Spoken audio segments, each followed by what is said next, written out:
Bonjour et bienvenue pour observer et calculer les volumes du cylindre, du cône et de la boule. Dans une vidéo précédente, nous avons vu comment calculer l'aire du disque. Cette notion va être importante dans ce chapitre. Pour commencer, je vous propose de comparer ces volumes qui ont la même hauteur et dont la base est le même disque. Le diamètre égale naturellement 2 rayons. Le volume du cône est plus petit que celui du cylindre. Mais dans quelle proportion? Vous avez une idée? Pour faire la comparaison, transvasons de l'eau.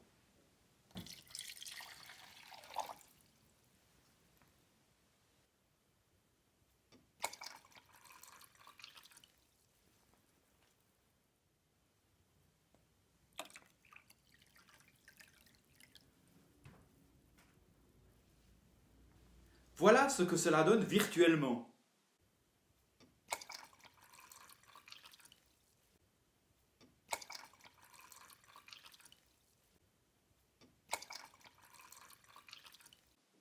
Le volume du cône est exactement 3 fois plus petit que celui du cylindre. Que prédiriez-vous pour les volumes du cône et de la demi-boule?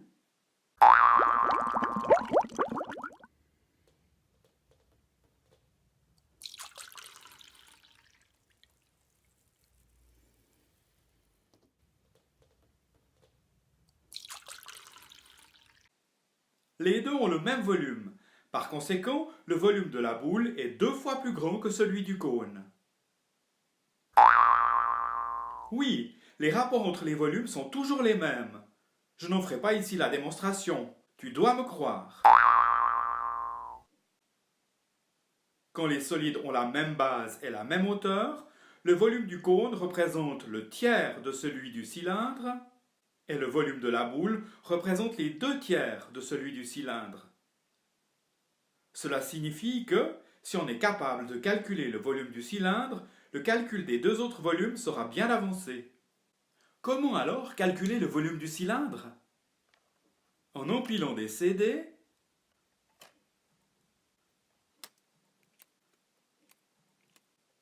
on obtient des cylindres toujours plus hauts. La base du CD est un disque que la perspective rend apparemment ovale. Chaque CD est un petit cylindre. Ici, ils ont une hauteur de 1 mm par exemple.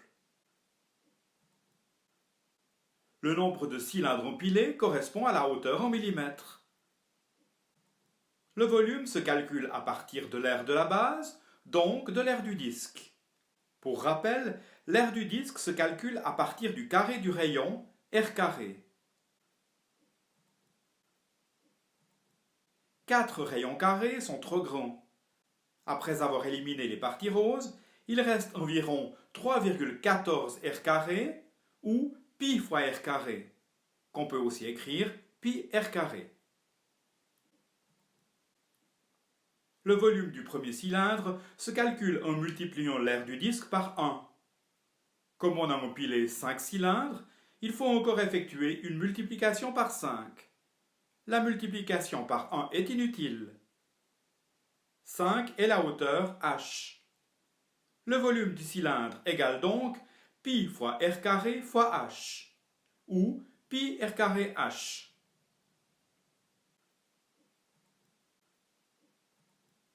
Comme le volume du cône est 3 fois plus petit que celui du cylindre, on reprend le même calcul et on divise sa réponse par 3. Comme le volume de la boule représente les 2 tiers de celui du cylindre, on reprend le même calcul et on effectue une division par 3 et une multiplication par 2.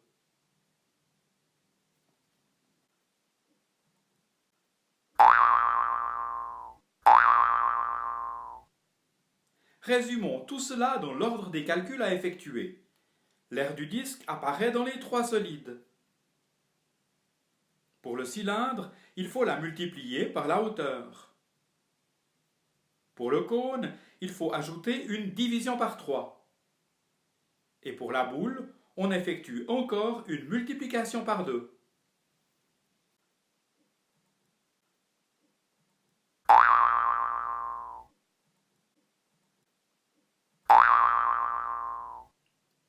Détrompe-toi, la hauteur de la boule est égale au diamètre du disque, soit 2 rayons, 2r.